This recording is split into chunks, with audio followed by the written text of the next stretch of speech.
Yeah, one and on. We're good. Excellent. Thank you for hooking that up. Appreciate that. Welcome back to Wednesday night. Very excited about the sound effects here, but also excited about the fact that we have the new sound system going in tomorrow and Friday.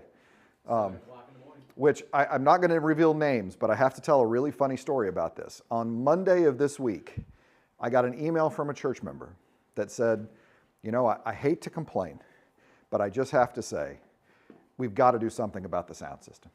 Because I couldn't hear anybody, I couldn't understand what was going on, I have to go home and see this, and it's just very frustrating. And I responded, well, you're in luck, because this is the last Sunday we use this one, and we're changing it all up, and next Sunday we'll have a new speaker, and we'll have a new this, and we'll have a new that, and an app that'll go right in your hearing aids, and this. And they responded back with, okay, you win this round. So it was, I was ready. It's like, that's the greatest. Thank you for complaining this week. It was the perfect week to complain for that. It was great. So very grateful for that. But any other announcements we need before we get going?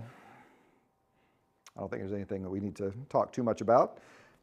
Wishing Meg a good time in Texas. Hope she's doing well. And look forward to her being back next week. So before I leave, I can't wait to minister on a Sunday with her again. It's going to be very exciting. I'll be gone, she'll be gone. We'll figure it out. Well, when last we left our heroes, Jesus was fast approaching Jerusalem. And so we get the triumphal entry in the Mark telling of that story. So when Jesus and his followers, this is in chapter 11, when Jesus and his followers approached Jerusalem, they came to Bethphage and Bethany at the Mount of Olives. This would be on the eastern side of Jerusalem. Jesus gave two disciples a task, saying to them, go into the village over there. As soon as you enter it, you'll find tied up there a colt no one has ridden. Untie it and bring it here. If anyone says to you, why are you doing this? Say, its master needs it, and he will send it back right away. They went, found a colt tied to a gate outside the street. They untied it. Some people standing around said to them, what are you doing untying the colt? They told him just what Jesus said, and they left them alone. Some people wonder if this means Jesus had worked this out ahead of time, or if this is some example of prophecy. It's possible. I mean, there are some suggestions later on in this story when, I don't know how far we're getting tonight, but if we get there, when Jesus is making arrangements for where to take the Passover with his disciples, he says, go and you'll see a man drawing water. And that would be an unusual circumstance. Usually the women would draw water or children would draw water. Usually it wouldn't be a man. And so the suggestion is maybe this was an Essene who were typically more monastic in tradition, and that they would be the ones who would, everybody does all the work when that happens, and that this might be someone Jesus knew and had set this arrangement up with ahead of time in that, which is a possibility as well. So it could be a portrayal of supernatural power. It also could just be Jesus has got this set up ahead of time, and that's what you're supposed to tell the dude. And so either way is possible. They brought the colt to Jesus, threw their clothes upon it, and he sat on it. Many people spread out their clothes on the road, while others spread branches cut from the fields. Those in front of him, those following, were shouting, Hosanna, blessings on the one who comes in the name of the Lord, blessings on the coming kingdom of our ancestor David, Hosanna in the highest, quoting a psalm, so I always want to point that out. Jesus entered Jerusalem and went into the temple. After he looked around at everything, because it was already late in the evening, he returned to Bethany with the 12. So not a lot to do. Everything was closing. You know how it is. So wandered in and walked around, and it was late. So an interesting action Jesus is taking here. I mean, this is one of those that was generally understood as a messianic prophecy, and it seems as though this is something Jesus did just to fulfill the prophecy of the expected coming Messiah. This is a messianic claim. Don't know how big the crowd is. It probably was a small gathering. Of course, in the movies, it's always a big deal, but it was probably just the people that were with Jesus and around Jesus that were doing this and trying to step into this messianic prophecy as he goes in there. Typical procession. I mean, this is I've said it in a sermon before, but worth saying here, that the triumphal entry was a common trope in the ancient world. Whenever a either returning king or conquering king enters a city, this is what happens. They come in a chariot or riding on a war horse or in some way celebrated while the crowds clamor about for them. They go in, and usually what happens is they go into the local temple and they offer a sacrifice to the local god. Because remember that gods were local back in the day, and so they would honor the local god who obviously favored them or they wouldn't have conquered the city, right? So they want to take a minute to pay some honor there. So Jesus does all of those things, right? He gets on this colt, not a war horse, but gets on a colt, rides in, goes into the temple, and then heads back out. So he follows the trope of the triumphal entry, but with a little subversion of it as he goes. People don't really quite understand what they're asking on this when they say, Hosanna, save us. Actually a form of Jesus' name. The word Hoshea in Hebrew is the word for salvation or deliverance. That Jesus is, that name is derived from that verb in Hebrew. So, Rob, I've always wondered about the clothes on the road. Is that a normal tradition also? Yeah, that's a good one because sometimes Matthew has the branches and Mark has the clothes. I don't know where that's coming from, honestly. I know that happened. I believe that happened when Jehu conquered in the Old Testament. They set out clothes in front of him as he was after returning from battle. So it may very well be a trope that we're just missing. That's certainly an Old Testament passage that could be relevant here. Yes, Nancy? Is there a reason why we've got a colt here and a donkey Yeah. later? Yes. I think it's Matthew that has both, right? Matthew has the donkey and the colt. And some of the traditions take that so literally that Jesus switches on the way down in church tradition, that halfway down the mountain, he hops off one and gets on the other. Although the way literally, I think it's literally the way Matthew says it, it sounds like he's riding both of them at the same time, which is another interesting picture. But yeah, I don't know. I think that there were two traditions at work in that, and so each gospel is trying to reflect the tradition that they inherited, and Matthew's trying to tell both of them, I guess. I don't know. So, yeah, Bob? Your thought is that this was not a spontaneous generation? I don't think in Jesus' mind it was, no. Could you repeat the question? The question was that my thought is this was not a spontaneous demonstration. No, I think this was coordinated. I think Jesus was expecting to do this. I think Jesus was making a messianic claim that people were about to misunderstand, but I think that's why Jesus was doing this, which is probably why I might tend toward he probably arranged this ahead of time with the cult guy, but I'm also fine if he didn't. That's just me on that. Yeah, Bob? That could be an explanation for the size of the crowd. If Yeah. this was kind of planned in some sort of way. Yeah, if it was planned ahead of time that Jesus had orchestrated, hey guys, when we go in, we're going to go in big. Maybe. I don't know. It would have been provocative if it was too big. The Romans would have taken an interest if it was too big. So that's one of the reasons I don't think it was that big, because this would have been a little too much for them to handle. It's one thing for a small group of crazy, Jewish followers to worship this guy that they think is special. It's another thing if the crowd of Jerusalem is walking in. That's a concern for the Romans at that point. So do you speculate as to where he was going? He was going, you asked me where he's going. He is coming in the eastern gate of the temple.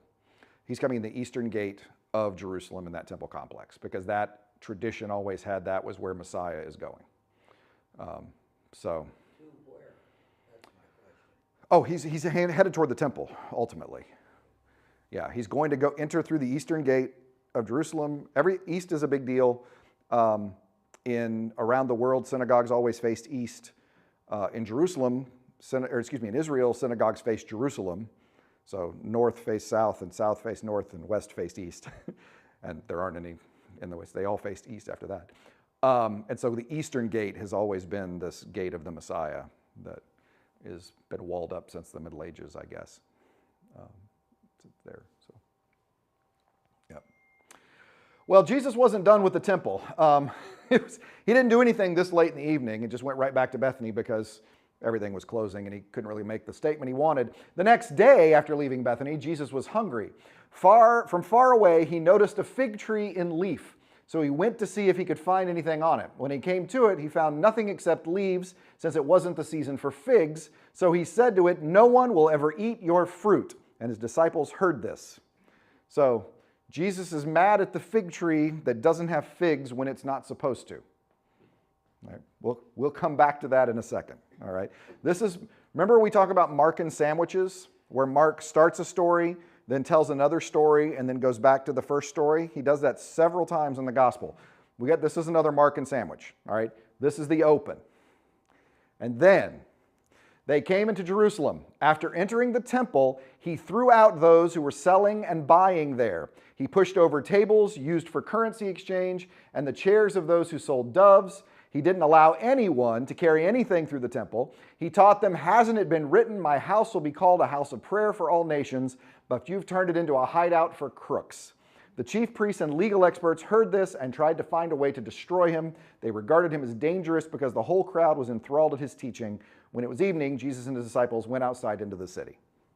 So the way Mark tells the story, Jesus got up the next day, was hungry, cursed the fig tree, and then spent the day running people out of the temple, it would seem. You get hungry and it just ruins your whole day sometimes. I mean, you're hangry. That's what we're dealing with here. Yeah, a lot of hanger in this. But no one is killed in this, I should point out. There's no violence that Jesus is taking. He is publicly demonstrating. This in my mind is akin to the symbolic prophetic acts in the Old Testament that you see the prophets doing. And frankly, on that scale, this is a very tame exercise, right? I mean, when you consider that Hosea has to marry a prostitute and Isaiah has to preach naked for 3 years and Jeremiah has to wear a yoke on his neck, flipping some tables and running off some money changers, it isn't that dramatic a prophetic act, but it is a prophetic act. These people are coming back the next day and setting up again. But basically, they're in the area of the temple. I mentioned this a little bit in the sermon on Sunday, and I mentioned it last time we were together. Herod the Great rebuilt the temple. He started rebuilding the temple complex in about 20 BCE. And they worked on the temple until 66 CE. So over 80 years was spent fixing this temple up. 4 years later, it was destroyed after it was finished, by the way, after spending 80 years developing this whole thing. And the temple itself didn't take that long to build. Because, I mean, the dimensions in the Old Testament are pretty clear. It was already accepted. This is how big this was going to be. So the temple was built pretty quick. What Herod the Great wanted to do was to totally expand a temple complex. And so he filled in the western valley of Jerusalem. Filled it in and it expanded the temple complex out that way. And then put a giant agora, an ancient mall, basically, at the southern end of it. Rebuilt the fortress, the Antiochia fortress on the northern end of it. And just all of it is this beautiful, some of it was marble and gold leaf and just huge limestone. It was just beautiful, beautiful temple complex. People talk about it. There's a story, I don't know how true it is, but there's a story that the day before the Romans conquered Jerusalem, the debate was whether they should actually destroy it or not because it was such a lovely place. Tradition says the priests accidentally set it on fire, so the Romans' decision was made for them. But that happens. But that it was this incredibly breathtaking kind of area that they're heading for. But most of that area, you had to be Jewish to go into the temple proper, right? There was a little fence area where Jewish men and the women could go as well. The court of the Jews is where they could be. For those who are outside that, Gentiles, God-fearers, worshipers of Yahweh, there's no place else for them to worship. That was where they had to go. And so what Jesus is objecting to here is those profiting on this one place where people are worshiping, this one place where these people can worship. So it's actually an act of Jesus against the exclusion of the Gentiles or the profiting upon the Gentiles, if you will, who are coming and worshiping there, and anyone else who forgot to bring their sacrifice and have to buy one when they get there, right? And have the markup of the local here. So several references Jesus is making here, or Mark is making here in the text. The "My house will be called a house of prayer for all nations" is Isaiah 56. A hideout for crooks comes from Jeremiah's temple sermon. So I wanted to look at those real quick. Jeremiah 7, this is Jeremiah standing in the door of the temple, speaking to the people who are listening. "And yet you trust in lies that will only hurt you. Will you steal and murder and commit adultery and perjury and sacrifice to Baal and go after other gods you don't know and then come stand before me in this temple that bears my name and say we're safe, only to keep on doing these detestable things? Do you regard this temple which bears my name as a hiding place for criminals? That's the line. Looks exactly like what Jesus is saying here. So any good rabbinical argument, you drop that line, everyone else, they're going to hear this too. Right? I mean, it's just an association of it. In the same way, I could say 7 years ago, and you're immediately going to the Gettysburg Address, right? That people knew Scripture well enough that kind of a reference is something they would hear. He goes on to say, I can see what's going on here, declares the Lord. Just go to my sanctuary in Shiloh, where I let my name dwell at first, and see what I did to it because of the evil of my people Israel. And now, because you've done all these things, declares the Lord, because you haven't listened when I spoke to you again and again, or responded when I call you, I will do this temple that bears my name and on which you rely, the place that I gave to you and your ancestors, just as I did to Shiloh. I will cast it out of my sight as I cast out the rest of your family, all the people of Ephraim. So it's a foreshadowing of destruction that is coming on, in this case, Jerusalem in 587. This is the passage that Jesus is invoking with, you've made God's house a den of robbers. And very shortly, Jesus is going to start talking about the destruction of the temple there as well. And so all of this is tied together, right? We're making these references and allusions of behavior. Isaiah 56, the immigrants who've joined me, serving me and loving my name, becoming my servants, everyone who keeps the Sabbath without making it impure, and those who hold fast to my covenant, I will bring them to my holy mountain and bring them joy in my house of prayer. I will accept their entirely burnt offerings and the sacrifices on my altar. My house will be known as a house of prayer for all peoples. So we have that reference that's the other part Jesus is talking about there. And there may be some allusion to Solomon's prayer. When Solomon dedicates the temple, he says to God, listen also to the immigrant who isn't from your people Israel, but who comes from a distant country because of your reputation, because they will hear of your great reputation, your great power, your outstretched arm. When the immigrant comes and prays toward this temple, then listen from heaven where you live and do everything the immigrant asks. Do this so that all the people of the earth may know your reputation and revere you as your people Israel do, and recognize that this temple I have built bears your name. So that entreaty that the people who are not Jewish have a place that they can worship. This seems to be what's provoking Jesus to anger, is that this is being commercialized in a way that is preventing it from being a worshipful space and exploitive of other people here. So the cleansing of the temple is an act of Jesus trying to make the point that God is for everyone. It's the most overt statement of that, I think, to this point in the gospel. You could talk about the feeding of the 4,000 in Gentile territory being that as well, but it's another one of those here. Yeah. Questions on that? I have one. Please. When you first read this, it seems he's really so angry at the Mm-hmm. people who are actually, taking advantage of Right. others. What's the position that how is he seen with respect to supporting the Jewish people? The leaders get angry. The leaders get angry. What's the attitude toward the Jewish people that as he's doing this? The leadership, the gospel, all three synoptic gospels paint this moment as what really motivated people to want him dead. That this is the moment that they decide, that's it. We've had enough of this. It's time to get rid of him. John tells this story at the beginning of the gospel. And I think part of the reason for that is John doesn't want anyone to think this was happening apart from Jesus' sanction, that Jesus was out of control and someone did to Jesus what Jesus wasn't willing to have happen. Very important for John that Jesus, when he tells the story of Jesus, and we'll see it when we get to John, that Jesus is in control, right? That when Mark tells the story of the arrest, the soldiers go in and drag Jesus out of the garden. When John tells the story of the arrest, Jesus comes out and meets the soldiers. And so I think this is a reason that you get the cleansing of the temple here is, or I should say in John, the reason he moves it, because here is, this is what that precipitates crucifixion. Maybe I'm still not getting it completely. Is this a how dare you kind of statement? Yeah. That the Jewish people are saying back to him?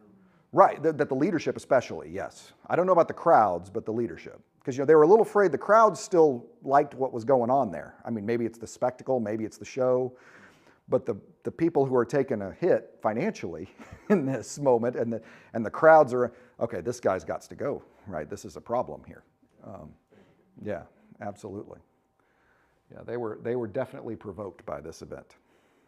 And all three synoptic gospels, this is the moment that crucifixion, the wheels start moving on crucifixion, is the cleansing of the temple. Yeah. All three synoptic gospels have a series of tests that come right after this moment. The leadership comes to test him, the Sadducees come to test him, the Pharisees come to test him, the Herodians come to test him.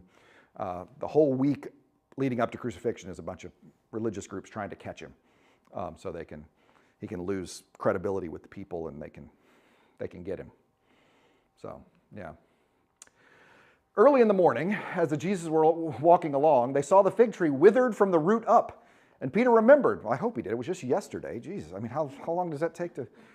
Peter has ADHD. No, Peter remembered and said to Jesus, "Rabbi, look how the fig tree you cursed has dried up." Jesus responded to them, "Have faith in God. I assure you that whoever says to this mountain, be lifted up and thrown into the sea, and doesn't waver but believes that what is said will really happen, it'll happen. Therefore, I say to you, whatever you pray and ask for, believe that you'll receive it, and it'll be so for you. And whenever you stand up to pray, if you have something against anyone, forgive, so that your Father in heaven may forgive you your wrongdoings." So here's the end of our sandwich, right? The fig tree didn't have figs, and it turns out when Jesus cursed the fig tree dries up. What we are getting here is the center story, the cleansing of the temple, is giving us the context for this sandwich. And the point of the story is the fig tree doesn't get to decide when to give figs. God gets to decide what your timing needs to be. So you all have lost the right to decide when you're going to get it together, when you're not going to get it. God's tired of waiting for you to get it together. Right? This is no longer about you deciding. Destruction's going to be coming as a result of your choices and the exploitation of the Gentiles, the attitudes of the religious leaders that we see him condemning all through this week. The fig tree doesn't get to decide when it's time for figs, is basically the message that we get here. The Jewish leaders don't get to decide anymore what it is to follow God. God is now tired of that. It's time to call you into account on this. There's a reckoning for your behavior. Yeah. So that's the message of the fig tree. Well, I think it takes a real scholar to see that in these verses. You do? Yeah. Okay. I don't know if I want to repeat that. Yeah. Bob says it takes a scholar to see this in the verses. But no, it's always, the context is so important, right, in setting this up.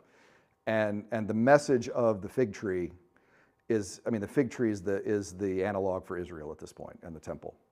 And we're about to see that temple's being destroyed and all of that. So that God's timing, you don't get to decide anymore what the timing is. God's about to decide. Yeah. Bob, you are praying or thoughtful or asking a question. What is happening back there? He said, "No one will ever again eat your fruit." Correct. So what they were offering was bad, Correct. wrong, and so Correct. Jesus put a stop to it. Right. Jesus is putting a stop to what, yes, if we think of the figs as a parallel for the exploitive religious leadership in Jerusalem, yeah, you don't get to provide anymore. Yeah. Yeah. Your timing isn't God's timing. Yeah. Yeah, otherwise Jesus just comes off as hangry, right? No figs, I wanted figs. It's not the time for figs, Jesus. What are you doing? So this is what happens after this, right? They want to arrest Jesus because they knew that he had told the parable against them. This is a series of parables he's told, all right, against them. He told the parable against them. This is the one where I didn't want to go into all that detail, but it's a series of parables about the landowner and the people that try to beat up the people that come. He told the parable, but they were afraid of the crowd, so they left him and went away. They sent some of the Pharisees and supporters of Herod to trap him in his words. They came to him and said, "Teacher, we know that you're genuine and you don't worry about what people think." Boy, that's a great open. Isn't that great? "We know you don't care what other people think. You speak the truth, Jesus. We get it. You say what you think. You don't show favoritism, but teach God's way as it really is. Does the law allow people to pay taxes to Caesar or not? Should we pay taxes or not?" Oh boy, what a question, right? No way to answer this question. There's really not, because if you say, no, you shouldn't, well, you're going to get the crowd on board, but now the Romans are interested in getting rid of you, right? But if you say, yes, you should, then you lose the people, because now you're just another shill for the Romans. What Jesus does is absolutely brilliant. He wins before the answer because he says, since Jesus recognized their deceit, he said to them, "Why are you testing me? Bring me a coin and show it to me." And they brought one. They had a coin. This is a problem. He's won the argument now. They have Roman currency on them. These devout religious leaders who would tell you that even the Sadducees, now these are Pharisees and others, but even the Sadducees would say, you can't be holding coins with the face of Caesar on it because you've made an idol. Second commandment right there, graven image. You can't use that kind of currency. And so the minute they have one, he says, whose image, and it's the same word, whose idol is this? Whose image is this? And inscription is this. Caesar's, they replied. Jesus said, then give to Caesar what belongs to Caesar and to God what belongs to God. His reply left them overcome with wonder because they got called out in front of the crowd completely. This, oh, you have Caesar's money? Well, then you can give to Caesar what's Caesar's. We'll give to God what's God. Now, ultimately, he is not compromised in any way, and he's pointed out their hypocrisy in this answer. It's really a brilliant move all the way around. I'm overcome with wonder on this answer, to be perfectly honest, because it's just the minute they go here, they lost. The minute they have an icon, an image, an idol of Caesar in their pocket, if they have pockets, their coin purse. I don't know if togas have pockets. I don't know if they're wearing togas. I don't know what the common outfit would be. Anyway, it's great, great moment. So the Pharisees and these supporters of Herod, the Herodians, who I probably think are Essenes, but I'm in the minority about that, they aren't able to trick him. So we have to send someone else. Sadducees, how about that? Sadducees, who deny that there's a resurrection, in case you forgot that from the lesson we did on Jewish sectarian groups, came to Jesus and said, "Teacher, Moses wrote for us that if a man's brother dies, leaving a widow but no children, the brother must marry the widow and raise the children up for his brother. Now there were 7 brothers. The first one married a woman. When he died, he left no children. The second married her and died without leaving children. The third did the same. None of the 7 left any children. Finally, the woman died. At the resurrection, when they all rise up, whose wife will she be? All 7 were married to her." Now, I don't know how hypothetical this is, I'll be honest, because I sometimes wonder when we hear the story of the woman at the well. You've had 4 husbands and the person that you're currently living with isn't your husband. I mean, there's no way to say that she wasn't a widow 5 times and now she's living with her brother, which, I mean, there's no reason to read into the story of the woman at the well any kind of sordid past, because I think it's possible this sort of thing might happen, at least enough for them to ask the question. Jesus doesn't say, "What a ridiculous question. Who ever heard of anything as stupid as that?" I mean, he responds at least he responds in some level to the substance of the question. He points out the problem. I love his open. Jesus said to them, "Isn't this the reason you're wrong? Because you don't know either the scriptures or God's power." There's your issue right there. You don't know the Bible and you don't know what God can do.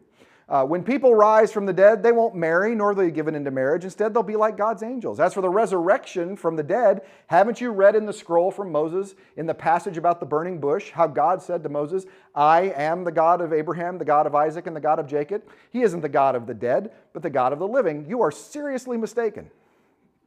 Jesus' point is, he is proving resurrection by saying that God said to Moses, "I am the God of Abraham," and not "I was the God of Abraham." So he's obviously referring to the Greek translation of it. So Jesus' point is, clearly Abraham, Isaac, and Jacob must be resurrected because God is not the God of the dead but the living, and they would have used the past tense verb then.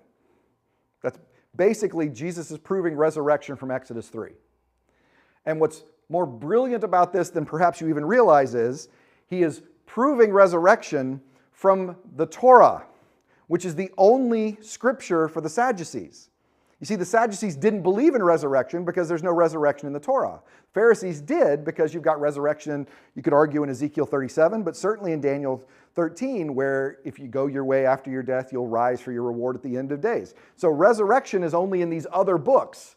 But Jesus doesn't use the other books that these Sadducees don't recognize as scripture. He uses the canon they have to show them that they're seriously mistaken. It's a brilliant move in this. This is a whole series of Jesus just running over these questioners. Which is consistent with what he said earlier, that you don't know the scripture. Exactly. you don't know your own scriptures, right? I mean, if he'd have said you don't know the scriptures and quoted Daniel, it wouldn't have made any point at all, because they just said, no, it's not scripture. But he actually uses the scripture that they acknowledge as scripture to prove they don't know scripture. I just love that. This is a brilliant move. Just a brilliant move. So hit after hit after hit, nobody can convince him. In chapter 13 of Mark, we get what something calls the little apocalypse. All of our synoptic gospels have apocalypses, I have to say the Greek plural there, have a little apocalypse. These sections where Jesus is talking about the end of the world in very graphic and dramatic terms, in very apocalyptic kind of terms. So they're eschatological passages, in other words, they deal with the end of time, and they're apocalyptic passages, and they have symbolic images and the moon turning to blood and that sort of thing. The synoptic gospels all have this at the end of these teachings. In Matthew, it summarizes the teachings, and actually in Mark it does as well. The teachings always have the second coming and the destruction of Jerusalem alluded to. Now, the second coming of Jesus is sometimes called the parousia. That's the Greek word for that. And so that's, if you hear me say the parousia, that's what that is. Or you ever hear that, that's what that is. It seems very, and I don't have all of this written out because, for one thing, I'm preaching on it on Sunday, and you can get some of that then. Come to church on Sunday, and we don't have to worry about that. But also, there is an image here that I wanted to talk about in a second. It is very important for Jesus to remind the disciples not to conflate the parousia with the destruction of the temple. That seems to be important because I don't know when Mark is written. Tradition says the 60s, with Matthew in the 70s, Luke in the 80s, and John in the 90s. It could have come together even a little bit later than that. It could have come together after the destruction of the temple. It doesn't take foreknowledge to see this coming in a lot of ways. Jesus could easily have predicted this in 30, I think. But if it was written a little bit later, then it was certainly possible for Mark to want to make sure the churches understood the destruction of the temple wasn't the same thing as Jesus' return. And that does seem to be a very important point for Jesus. I mean, he goes through and says that, you're going to hear wars and rumors of wars. You're going to hear about, people are going to come in my name and say that they came back. You're going to see all of these terrible things. None of that's the end. That's the beginning of the end. That's the birth pains of the end. But that's not the end. So it is this, I think, reassurance that, life can be hard. There can be these cataclysmic events that bring the world to an end, that seem your world to an end.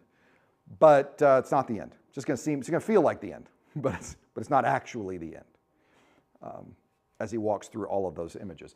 And in fact, Mark is fascinating because, and Matthew does this as well, because in the apocalyptic passages there, he uses the image of a fig tree. And he says, when you see sprouts, when you see green leaves, then you know it's spring. And Jesus' point about the end of the world is, when you see the end of the world happen, that's when you'll know it's the end of the world. When the end of the world things happen. If you have to ask, is this the end of the world? It's not the end of the world. When you say, oh my gosh, this is the end of the world, then it's the end of the world. It's the end of the world. You won't miss it, is Jesus' point as he goes through this story.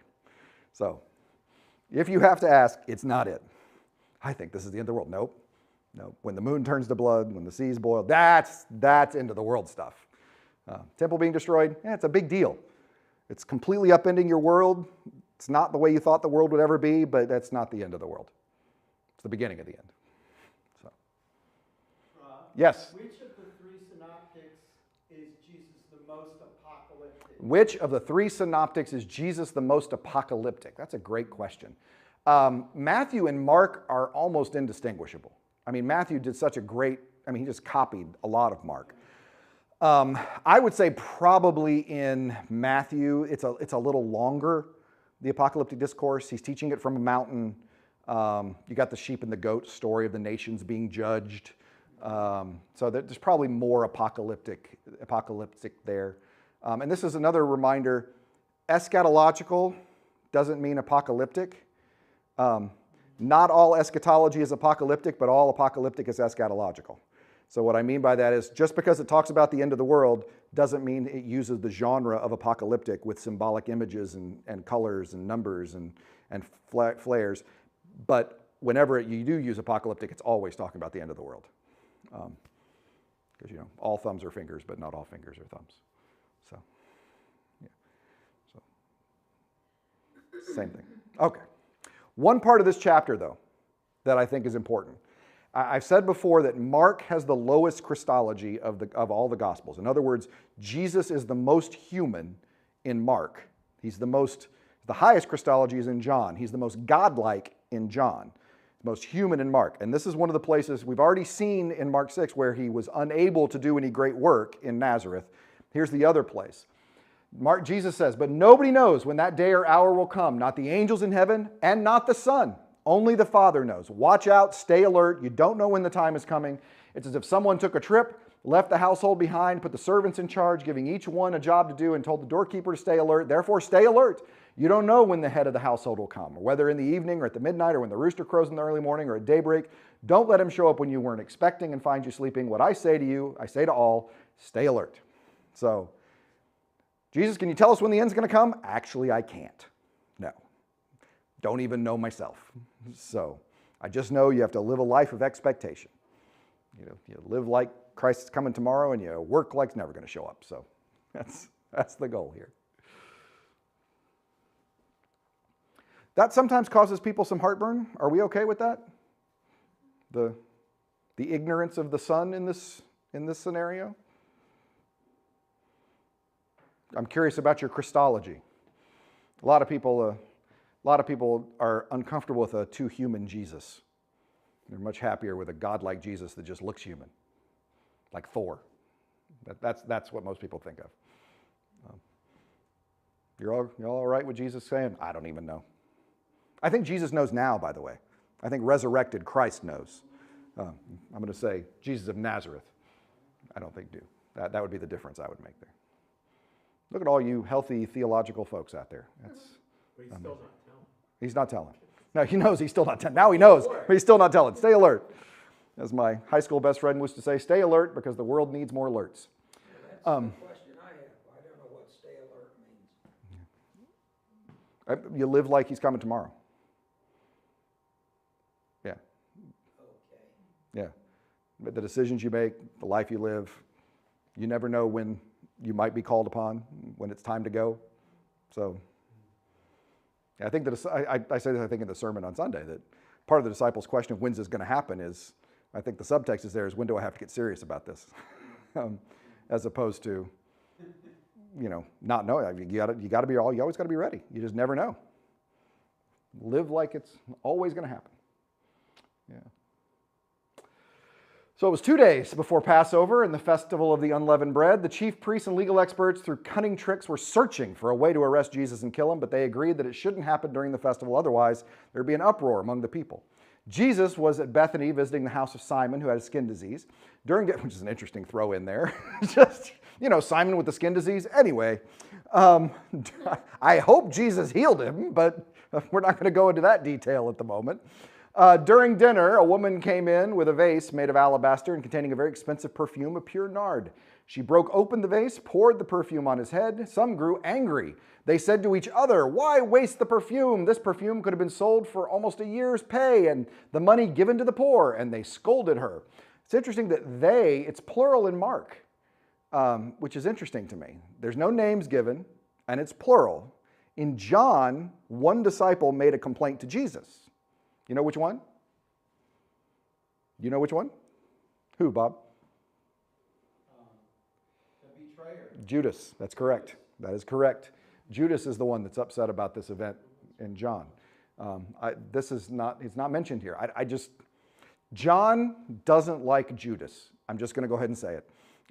All the way through, you get Judas used to steal money out of the coin purse. Everybody put money in. Judas would take it out. Judas was complaining about this when this happened. John is the one that really gives Judas a hard time. Nobody else gives Judas a hard time. John does. It was even worse because he said Judas complained because he wanted Judas complained because he wanted the money in the so that he could get his percentage. Yes, absolutely. John doesn't like Judas. Mark a little kinder to him. Jesus says, leave her alone. Why do you make trouble for her? She's done a good thing for me. You always have the poor with you, and whenever you want, you can do something good for them, but you won't always have me. Terribly misused verse over the years. Jesus is actually quoting Deuteronomy here. Deuteronomy 15:11. The poor will be in the land always, so open your hands generously to them. So it's actually an indictment, because Jesus, in other part of Deuteronomy, God says that if you are generous, if you don't hold back from those who have need, there won't be any in need among you. And then God goes on to say, well, the poor are always going to be with you, because a bunch of cheapskates never reach out to people. Open your hands to the poor, God says. Well, Jesus is, it's in many ways an indictment, quoting that same indictment from Deuteronomy. But you make a priority of me, he's saying. You won't always have me. She's done what she could. She's anointed my body ahead of time for burial. I tell you the truth, wherever in the world the good news is announced, what she's done will also be told in memory of her. And apparently Jesus is right, because here I am telling the story. And then Judas Iscariot, one of the 12, went to the chief priest to give Jesus up to them. So it is interesting that that verse comes right after this event, because John, as I said, connects Judas to the one who was complaining explicitly. Here it's not explicit, but it is interesting that that comes right after this story here in Mark. But when they heard it, they were delighted and promised to give him money. So he started looking for an opportunity to turn him in. Not sure what Judas's motivations are. Because as I said, none of the 12, or none of the synoptics really portray him as any different than any other disciple. I mean, there's nobody, and we're going to see in a minute, when they're having dinner, and Jesus says, one of you is going to betray me, they didn't go, it's got to be Judas, right? I mean, got to be Judas. Everybody knows that. Their first response was, am I the one that's going to betray you on this one? So they didn't view him that way. And so I wonder, you try to psychoanalyze, and there's not enough information to do it. But I mean, if his last name is Iscariot, it means he's one of the Sicarii, if he's a radical zealot, if he's a radical Jewish nationalist, which he very well could be, those words are very close together. He wants Jesus to get rid of the Romans. He wants a revolution. It's time to go. I think it is absolutely possible that Judas is betraying Jesus to give Jesus the opportunity to be the Messiah that Judas wants Jesus to be. I don't think he's selling him out as much as providing an opportunity. When the time comes, we get to spring into action. Jesus obviously needs a push, because he's not taking advantage of these crowds. He's not taking advantage of the opportunities that he's got. I'm gonna call him out. I'm gonna give him that chance on this. That's me. That's how I read Judas. Maybe not. I don't know. We just don't know enough. On the first day of festival of unleavened bread, when the Passover lamb was sacrificed, the disciples said to Jesus, where do you want us to prepare for you to eat the Passover meal? He sent 2 of his disciples and said, go into the city, a man carrying a water jar will meet you. I think this is one of those times it might be an S scene, because as I said, women typically the ones who would draw water. So I think this one might have been an arrangement ahead of time. Wherever he enters, say to the owner of the house, the teacher asks, where's my guest room where I can eat the Passover meal with my disciples? He will show you a large room upstairs already furnished. Prepare for us there. The disciples left, came into the city, found everything just as he told them, and they prepared the Passover meal. That evening, Jesus arrived with the 12. During the meal, Jesus said, I assure you that one of you will betray me, someone eating with me. Deeply saddened, they asked him one by one, it's not me, is it? Nobody said, bet it's Judas, isn't it? They all said, isn't it me? Am I the one? Jesus answered, it's one of the 12, who is dipping bread with me into this bowl. The human one goes to his death, just as is written about him, but how terrible it is for that person who betrays the human one. It would have been better for him if he'd never been born. While they were eating, Jesus took bread, blessed it, broke it, gave it to them, and said, take, this is my body. He took a cup, gave thanks, gave it to them. They all drank from it. He said to them, this is my blood of the covenant, which is poured out for many. I assure you, I won't drink wine again until the day I drink in a new way in God's kingdom. After singing songs of praise, they went out to the Mount of Olives. So we get the installation of Lord's Supper. Jesus is changing the focus of Passover. Passover, one of the most important holidays in Jewish tradition, still observed regularly on the level of Christmas for family importance, right? I was just trying to think of how to rate the significance of all of this, and you would have people to a Halloween celebration that you wouldn't have to a Christmas celebration, right? You have a Halloween party that wouldn't come Christmas Eve. That is very much the difference between Purim in Jewish tradition and Passover. Passover is that you only invite the folks you'd invite for Christmas. It's that kind of close family observation. At this point, it's been observed for 1,200 years with a huge gap during the United Monarchy, but divided monarchy, I should say. And Jesus is changing the focus. Rather than liberation from Egypt, using the symbolic meals that does, now it is liberation that I'm providing. Rather than it being focused on what God did in Exodus, it's going to be focused on what I'm doing for you now. So a dramatic change in focus.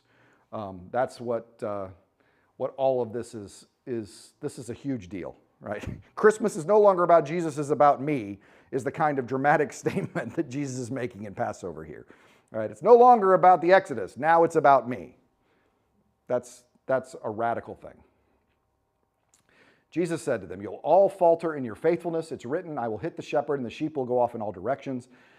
But after I'm raised up, I will go before you to Galilee." Peter said to him, "Even if everyone else stumbles, I won't." But Jesus said to him, "I assure you, on this very night, before the rooster crows twice, you'll deny me 3 times. But Peter insisted, "If I must die alongside you, I won't deny you." And they all said the same thing. So, again, the disciples missing it completely, right? They still don't believe anything Jesus says. So. I'm just imagining, it says they all said the same thing. Yeah. I'm just imagining, Peter says it, and Right. they're all like, Oh, yeah, no, well, absolutely, what he said. Yeah, absolutely. He beat me to it, Jesus. He took my answer. I absolutely was going to say the same thing.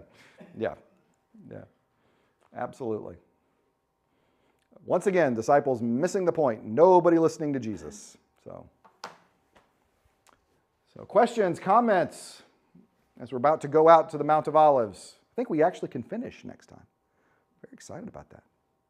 The passage about the Last Supper. Yes. Was there other scriptures where Judas is not there, or was Judas there? Judas eats, and John, the question was, is Judas at dinner?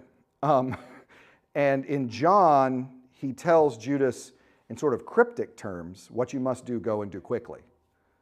And that's all you, and so Judas leaves in the middle of dinner at that point. So Judas misses, it feels like he misses, I can't remember exactly when he leaves, but he misses the whole I'm a vine, you're the branches stuff. I mean, like from John 13 to 17, Judas isn't there, which is all read in your Bible. It's all speech of Jesus. So is he there in Matthew? Yeah, in Matthew and Luke, it's the same as you get in Mark. Yeah, the person I'm eating in this bowl with right now. And so I don't get the sense that he happened to be reaching for the bowl when Jesus said that, or if that's just, we're all eating from this bowl and it's one of you. The movies like to point it out that Judas accidentally was going for the dip at the same time Jesus was, and then realizes, oh, he's talking about me. But that's in the movies. So I don't know. Don't know if it happens that way or not. Okay. Exciting. Action-packed. Someone, I think I put on Facebook today, they had the introductions to the Gospels, and it was, I, Luke, write unto you, most excellent Theophilus, so that you might have this record. And John, in the beginning was the Word, and the Word was with God. And Matthew says, these are the genealogies of Abraham. And Mark says, let's get down to business. That is Mark, man. You just, all the way through. It's happening. All the way through. So, all right. Well, thank you for the good attendance, good attention. We will finish out the gospel, I think, next week, unless you're chatty. We'll see. Have a great week.